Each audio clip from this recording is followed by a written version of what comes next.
पुराने समय की बात है। नगर में रहने वाला सबल नाम का एक लड़का अपनी जिंदगी से बहुत निराश था। उसकी निराशा का कारण यह था कि वह अब तक कुछ भी नहीं कर रहा था। उसके माँ बाप उसे ताने मारते कि तेरे सारे मित्र कुछ न कुछ कर रहे हैं, लेकिन तू अभी भी घर में ही बैठा हुआ है। मित्रों के बीच भी अक्सर उसका मजाक ही बनता। वह कहीं जाता तो लोग उससे पूछते कि क्या कर रहे हो। उसे यह बताने में बड़ी शर्म आती कि अभी वह कुछ भी नहीं कर रहा। धीरे धीरे उसने रिश्तेदारों के यहाँ जाना और लोगों से मिलना जुलना कम कर दिया। वह ज़्यादातर समय अपने घर में ही बैठा रहता। वह अकेले में रोता, भगवान को कोसता और अपनी किस्मत को दोष देता। अब उसे अपनी जिंदगी बोझ सी लगने लगी थी। कभी कभी वह सोचता कि जब वह कुछ करने के लायक ही नहीं है तो फिर उसके जिंदा रहने का भी क्या फ़ायदा, उसे तो मर जाना चाहिए। एक दिन वह अपने नगर की एक सड़क से गुजर रहा था। तभी उसने देखा कि एक गुरु दुख के ऊपर प्रवचन दे रहे हैं। वह भी वहीं भीड़ में पीछे बैठ गया और गुरु के प्रवचन सुनने लगा। गुरु बोल रहे थे कि दुख एक गुरु की भांति होता है जो हमें जीवन की सच्चाई दिखाता है और हमें सही से जीवन जीने का तरीका सिखाता है। आप चाहें तो अपने दुख रूपी गुरु से जीवन जीना भी सीख सकते हैं और चाहें तो उसी दुख में डूबकर बैठकर रो भी सकते हैं। सबल भी गुरु की ये सारी बातें ध्यान से सुन रहा था, लेकिन उसे गुरु की ये बातें सही नहीं लगी। उसने खड़े होकर कहा, दुख कुछ भी सिखाकर नहीं जाता, सिर्फ पीड़ा देकर जाता है। दुख की पीड़ा अनंत होती है। ऐसा लगता है इसके बाद कुछ भी नहीं होने वाला, कुछ भी नहीं मिलने वाला। मृत्यु भी उसके सामने छोटी लगने लगती है। गुरु ने कहा, आखिर क्या दुख है तुम्हें? सबल ने अपना सारा दुख गुरु के समक्ष कह सुनाया और पूछा, क्या आपके पास मेरे इस दुख का कोई समाधान है? यह सुन गुरु मुस्कुराए और बोले, जिस दिन तुम्हारे जीवन में सच्चा दुख आए उस दिन मेरे पास आना, मैं तुम्हारे दुख का समाधान अवश्य करूंगा। इतना कहकर गुरु वहां से चले गए। सबल ने सोचा, क्या मेरा दुख सच्चा नहीं है? क्या जिस दुख से मैं गुजर रहा हूं वो झूठा है? कोई भी मेरे दुख को नहीं समझ सकता। जब माँ बाप नहीं समझ पाए तो गुरु क्या समझेंगे? अपने दुखों से परेशान होकर सबल ने एक निर्णय लिया कि अब वह कुछ करके दिखाएगा। उसने एक छोटा सा व्यापार शुरू किया, लेकिन उसमें उसे सफलता नहीं मिल रही थी। पर उसके घर वाले खुश थे कि वह कुछ तो प्रयास कर रहा है। वह अपने व्यापार में जुटा रहा और उसे धीरे धीरे सफलता भी मिलने लगी। फिर उसने रफ्तार पकड़ ली और सिर्फ 3 साल के अंदर ही वह एक बड़ा व्यापारी बन गया। अब सबल के चारों तरफ ऐसे बहुत से लोग थे जो उसकी चिंता करते थे, उसे पसंद करते थे, उसके काम की प्रशंसा करते थे। अब उसके घर वाले भी उसकी प्रशंसा करते नहीं थकते थे। दिन प्रतिदिन उसके मित्रों की संख्या बढ़ती जा रही थी। अब वह अपनी जिंदगी से बहुत ही खुश था। उसके कुछ मित्रों ने उसे सलाह दी कि जब तुम बड़े व्यापारी बनकर इतने खुश हो तो सोचो कि अगर तुम इस नगर के, इस राज्य के सबसे बड़े व्यापारी बन जाओ तो तुम्हारे पास कितना सुख होगा, कितने लोग तुमसे जुड़ना चाहेंगे, तुम्हारा कितना यश फैलेगा। स्वयं राजा भी तुमसे मित्रता करना चाहेंगे और जरूरत पड़ने पर तुमसे ही धन उधार लेंगे। मित्रों की यह बात सबल के मन में घर कर गई। अब उसने और भी धन कमाने का प्रयास शुरू कर दिया, लेकिन उसे यह सब कुछ बहुत ही जल्दी चाहिए था। वह यह सब कुछ प्राप्त करने में अपना ज़्यादा समय बर्बाद नहीं करना चाहता था। इसीलिए उसने ऐसे भी कार्य करने शुरू कर दिए जो उचित नहीं थे। उसने बड़ी मात्रा में अपने मित्रों से धन उधार लेना शुरू कर दिया। ज़्यादा मुनाफा कमाने के लालच में अपने सामान में मिलावट करने लगा। उसने दूसरे व्यापारियों के खिलाफ षड्यंत्र भी रचे, उन्हें डराया धमकाया। जैसा जैसा उसके मित्र उससे कहते गए वह वही करता गया। वह इन तरीकों से ज़्यादा धन तो कमा रहा था, लेकिन अब उसके जीवन में सुकून नहीं रह गया था। उसके मन की शांति गायब हो गई थी। उसे रातों में नींद नहीं आती थी। वह किसी उधेड़-बुन में लगा रहता था। सुख साधन की सारी वस्तुएं होने के बाद भी उसे किसी में सुख नहीं मिल रहा था। एक दिन सबल अपनी बग्घी में सवार होकर कहीं जा रहा था। तभी रास्ते में उसे गुरु का आश्रम दिखा। वह रुक गया। वह गुरु के पास जाकर बोला, गुरुदेव, आपने कहा था कि जब तुम्हारे जीवन में सच्चा दुख आए तब मेरे पास आना। अब मैं बहुत दुखी हूँ। मेरे रातों की नींद गायब हो गई है। मुझे कहीं सुकून नहीं मिल रहा। इस तरीके से सबल ने अपनी सारी समस्या गुरु के सामने कह सुनाई। गुरु ने कहा, जब तुम मुझसे पहली बार मिले थे तब भी तुम किसी दुख में थे। तुमने उस दुख से क्या सीखा? सबल ने कहा, मैंने सीखा कि सिर्फ सोचने और चिंता करने से कुछ नहीं होता। अपनी सोच को सच करने के लिए कर्म करना पड़ता है और सिर्फ कर्म करने से भी कुछ नहीं होता। अपने कर्म को अंतिम पड़ाव तक ले जाना भी आवश्यक होता है। चाहे रास्ते में कितनी ही मुश्किलें आएं, मन कितना ही निराश हो, कितना ही लगे कि अब आगे कुछ भी नहीं होने वाला, तब भी यह मान कर चलो कि मैं जो भी कर रहा हूँ उसमें सफल अवश्य होऊंगा। लोग सिर्फ सफल व्यक्ति को ही सम्मान देते हैं, फिर चाहे कोई कितना ही अच्छा क्यों ना हो, वह लोगों की नज़रों में बोझ ही होता है। यह सब सुन गुरु मुस्कुराए और बोले, यह असली दुख नहीं है। जब तुम्हारे जीवन में असली दुख आए तब मेरे पास आना, मैं उसका समाधान अवश्य करूंगा। सबल ने जाते समय गुरु को सोने के सिक्कों से भरा एक घड़ा भेंट किया। घड़ा देखकर गुरु ने कहा, यह मेरे किसी काम का नहीं, इसे उस पेड़ के नीचे गड्ढा खोदकर दफना दो। सबल ने गुरु के कहे अनुसार घड़े को पेड़ के नीचे दफना दिया और वहां से चला गया। कुछ दिनों तक तो व्यापार अच्छी तरक्की कर रहा था, लेकिन गलत व्यापार की वजह से धीरे धीरे उसे व्यापार में घाटा होने लगा। उसकी सारी धन संपदा धीरे धीरे खत्म होने लगी और एक दिन ऐसा आया जब उसके पास कुछ भी नहीं बचा और वह कर्जे से लद चुका था। लेकिन वह निश्चिंत था, क्योंकि उसने सारा कर्ज अपने मित्रों से ही लिया था। वह सोचता था कि उसके मित्र बुरे समय में उसका साथ देंगे, लेकिन ऐसा कुछ भी नहीं हुआ।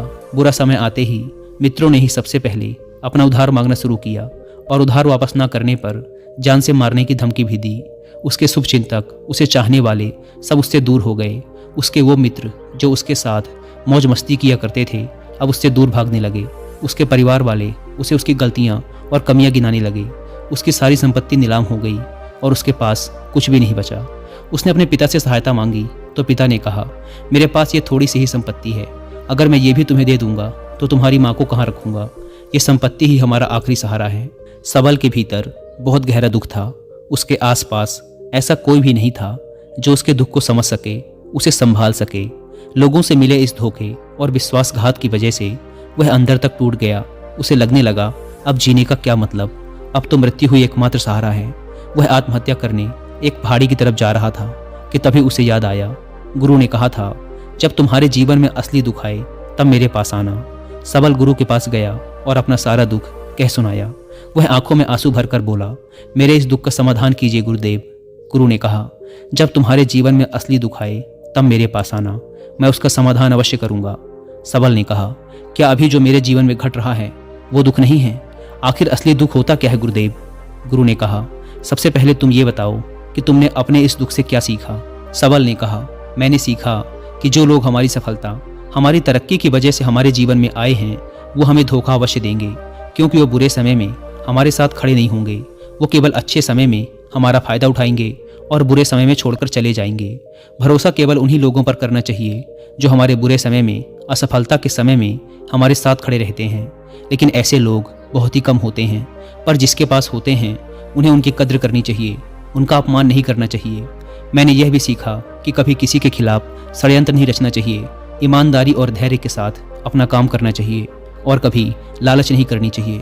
दोस्तों, इंसानी स्वभाव या इंसानी फितरत के बारे में और डिटेल से समझने के लिए आप कुक्कू एफएम पर हिंदी में एक ऑडियो बुक भी सुन सकते हैं, जिसका नाम है चाणक्य नीति।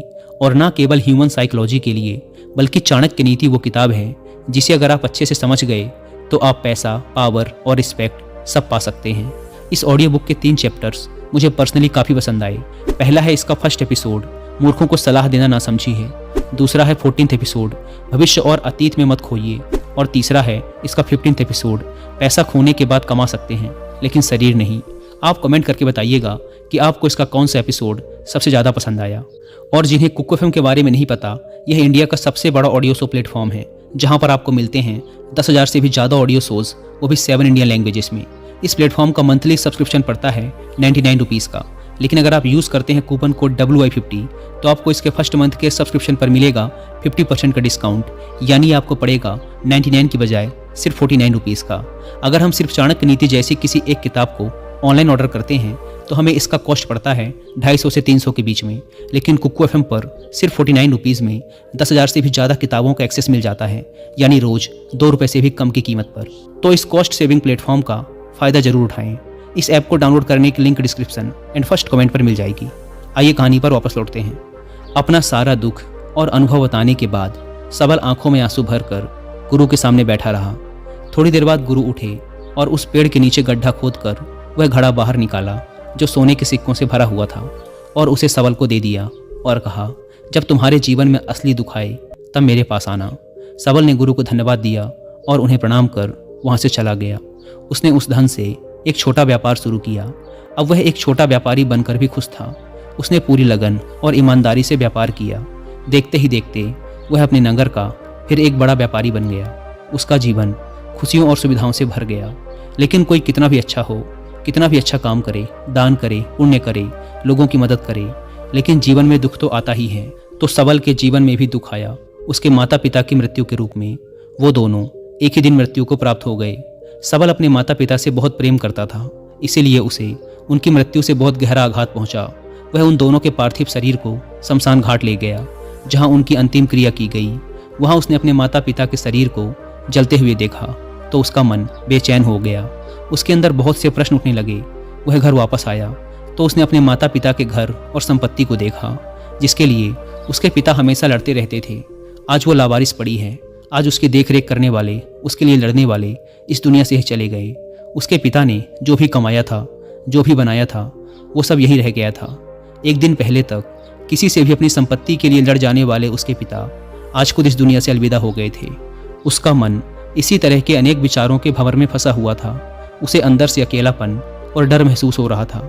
उसे कुछ खालीपन सा महसूस हो रहा था। उसे लग रहा था कुछ तो है जिसे वो समझ नहीं पा रहा। इसीलिए वो गुरु के पास गया।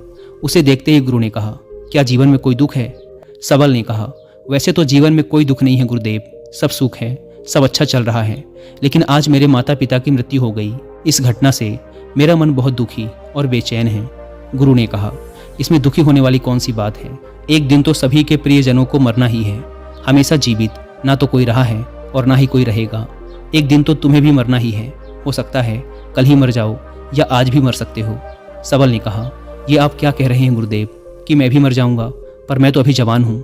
गुरु ने कहा, इस भ्रम में तो सभी जी रहे हैं कि मृत्यु दूसरों को आती है, बूढ़ों को आती है। लेकिन बूढ़ों के सामने ही जवान मर जाते हैं, बच्चे मर जाते हैं। मृत्यु का किसी की उम्र से कोई संबंध नहीं। यह तो सबको अपना ग्रास बना लेती है। गुरु की यह बातें सबल के मन में घर कर गई और वह चुपचाप वहां से चला गया। लेकिन उसका मन अब भी बेचैन था, अब भी अशांत था। वह कुछ खालीपन सा महसूस कर रहा था। वह पूरे दिन अपने बारे में ही सोचता रहता कि वह कौन है, इस दुनिया में क्यों आया है, क्या सिर्फ चीज़ों को उपभोग करना और मरना ही जीवन का लक्ष्य है? ऐसे ही बहुत से प्रश्न उसके मन में लगातार उठ रहे थे, लेकिन उसे अपने किसी भी प्रश्न का उत्तर नहीं मिल पा रहा था और उसका दुख दिन प्रतिदिन बढ़ता जा रहा था। इसीलिए कुछ दिनों बाद वह फिर गुरु के पास पहुंचा और बोला, गुरुदेव, मैं बहुत दुखी हूँ, क्योंकि मैं यह नहीं जान पा रहा कि मैं कौन हूँ और इस दुनिया में क्यों आया हूँ।